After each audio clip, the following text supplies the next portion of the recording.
Dealing with a narcissist can be a soul-crushing experience, but you aren't powerless. You can mitigate the damage, especially if you catch them early. With a combination of self-control and cool-headed replies, you can stop a narcissist from whatever harm they're looking to do. I'm about to share 14 powerful phrases to help you stop a power-hungry narcissist before they go into full attack mode. Let's get to it. Welcome to the Common Ego community. My name is Christina, and on this channel, we talk about emotional abuse, self-development, and we sometimes talk about spirituality. Thank you for joining me today as I talk through this really important topic. These days, narcissism is so common that we've all had run-ins with these adult bullies. And what I'm talking about here are people who are so highly narcissistic that they're happy to throw someone else under the bus to make themselves look or feel better. You know the type. They're entitled, righteous, and infuriating.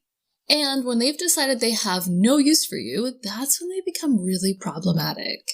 Or even worse than no use, they've decided that the best use for you is a stepping stone to wherever they want to go. This one is common if you encounter a narcissist at work. You might feel like you have no defense, especially when you're caught off guard.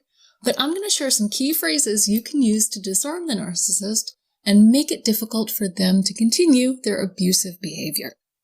I've broken these phrases down into 5 categories to account for various situations, because not every phrase will work in every situation. I want to start with when a narcissist pushes boundaries, because this is something they do so often, and it's one of the earliest signs that you get that you might be dealing with a narcissist. So the first phrase you can use to deal with boundary pushing is, I already answered that question, and it's a no.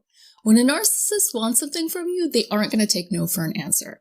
And unfortunately, many of us struggle to balance the desire to be nice while holding our boundaries. The narcissist counts on this. And if you're a people pleaser or have loose boundaries to start, you're going to make a good target for the narcissist. So when they're repeating the same question in different ways, don't be afraid to call them out on it. That's not normal behavior for an adult. That's something children do in hopes to break down their parents and get their way. And kids do it sometimes because it works, but by the time we become adults, we learn that that's not really effective behavior. It's kind of nagging, isn't it? No healthy adult should really be acting this way. So even if it seems like they're being nice, what they're doing is unacceptable. And calling them out is necessary. The second phrase for dealing with a narcissist who's crossing boundaries is, I'm not comfortable with discussing that with you, or I'm not comfortable discussing that right now. Narcissists often ask prying questions, and if you find yourself in this situation, be honest and clear. If someone's asking you a question that makes you uncomfortable, tell them so. The alternative is a trap that we can easily fall into. How many times have you either just answered the question or maybe even told a little white lie to get the person off your back? Either way, what you say can and probably will be used against you. So instead of falling for the trap, just answer the question directly. And the answer is, I'm not going to answer. The third phrase is, I don't want to be rude, but I will if I have to. When the narcissist keeps pushing, let them know that you are nowhere close to caving. Even if you don't like confrontation, this will work. It gives the person a warning that things might get ugly or uncomfortable if they continue. And if you're dealing with a covert narcissist, or a vulnerable narcissist, they'll almost always back down at this point. Even a more overt narcissist will probably back down if they're pushing boundaries because they want or need something from you. You have the upper hand here, so take it. Okay, so next we're going to talk about how to respond when a narcissist accuses you of something you didn't do. This might be outright gaslighting, or it might be part of a smear campaign, or both. They might be lying about something to make you look bad, or they might actually believe what they're accusing you of. Either way, it doesn't matter. These phrases will do the trick. So one phrase you can use to combat the accusation is, I know the truth, and that's all that matters. This phrase lets the narcissist know that you don't care what they think, and without solid evidence that they'll clearly never get, their accusations are irrelevant to anyone's life. Next phrase, I can't change the way you think or feel. When the narcissist is accusing you of something, they're looking to discredit you. And if this is a one-on-one conversation, what they're really doing is trying to get under your skin. This is why it seems like they're arguing a point. And their point might be that you lied about something or that you're just an awful person. But if you know the truth, don't let them get into your head. Another phrase you can use when you're being accused of something is, It's a shame you feel that way. This is a take on I'm sorry you feel that way. And I mentioned this in another video, and some of the comments were saying that you should never apologize to a narcissist. And I really want to address that.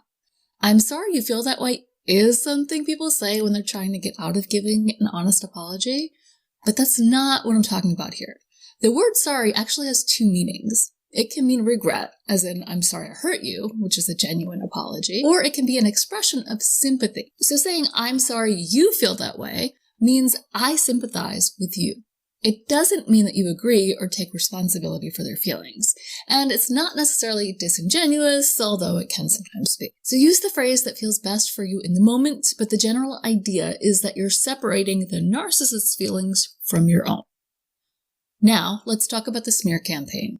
Listen, if you can ignore a narcissist in any given situation, do it. And sometimes ignoring a smear campaign is the hardest, but it's the best and fastest way out. But let's face it, sometimes you do need to respond in order to stop the narcissist from ruining your life. And you may even need to speak your own truth. I have some tips for dealing with this smear campaign in another video that I'll link to. Here, I'll just say that once you've told your side, let it go. The more you defend yourself, the more they win. So instead of getting caught in that trap, let's look at a few phrases you can use against a smear campaign. The first phrase you may be able to use is, that's a convenient perspective. If a narcissist is smearing your name, it's probably because they have something to gain. Sometimes the gain is obvious and sometimes not. If you're in a situation where it's obvious, this phrase works really well. Why? Because it can highlight to anyone listening that the narcissist has a vested interest in your demise, and that will severely damage their credibility. Here's another phrase you can use to stop a narcissist during the smear campaign. Have you ever tried lifting people up instead of tearing them down? This phrase allows you to keep your cool while pointing out that the narcissist is being an outright bully. Or you can use the next phrase to put it more bluntly. Wow, adult bullies really do exist, don't they? No one likes a bully, so pointing out bullying behavior is always a good idea. Alright, so these next phrases can help you deal with an angry narcissist. And I can hear what you're thinking. Narcissists are always angry. But here we're talking about when they're being loud about it. And I don't only mean literally, I mean when the anger is in your face. So the first phrase, listen, I understand you're upset, but it's going to be okay. This phrase highlights the narcissist's anger against your calm. Now I want to point out that this could go wrong depending on the situation and how it's done. So if you're clearly being smug about it, expect the narcissist's anger to go up a notch. Maybe that's what you want, but it's not going to disarm the narcissist, and that's what this video is about. On the other hand, if you use a phrase in a way that at least seems sympathetic to their emotional state, not sympathetic to the issue per se, but their emotional state, it can diffuse the situation, especially if there are other people around. And this works because you're clearly not taking the bait, and it becomes obvious that the argument and related anger is one-sided. Another phrase you can use to accomplish the same thing is, I see where you're coming from, or that's an interesting perspective. Now the trick here is to follow this up with whatever is going to end the conversation. Because if you follow it with something like, but you're completely wrong, you may as well buckle your seatbelt because you've given in and are in full argument mode. Instead, try following this statement with, but I have a different perspective. Let's just agree to disagree. And the last thing I'd like to address is the ever-infuriating narcissistic word salad. This is when the narcissist starts bringing up things that are absolutely irrelevant and talks in circles about nonsense to confuse their target. If you know, you know. So here are some phrases you can use to let the narcissist know you're onto them and this trick isn't working. It seems like we may have gotten off track. And then when you get off track again, we're getting off track again, aren't we? Keep pointing it out, and in the meantime, be sure not to follow the narcissist's trail off the beaten track. Another thing you can say, that sounds like a discussion for another day. Let's get back on track. And when things really start getting weird, whoa, let's slow down and address one topic at a time. Phrases like this are simple, but they're effective because they point out that it's the narcissist's behavior that is unusual. The reason why they're using word salad in the first place is because they want you to second guess yourself and get confused. This trick does not work unless you get confused. So those are 14 phrases you can use to disarm the narcissist and stop them from doing any more damage. As you may have noticed by now, it's all about maintaining the control and composure they so desperately want to take from you.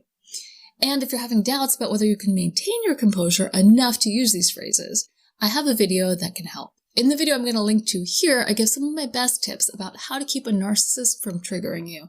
These 2 videos together will give you a strong foundation for dealing with a narcissist, if you have to deal with a narcissist. So you can head over there anytime, but not before you click the like button. It really does help the video and the channel. And I'll see you next time.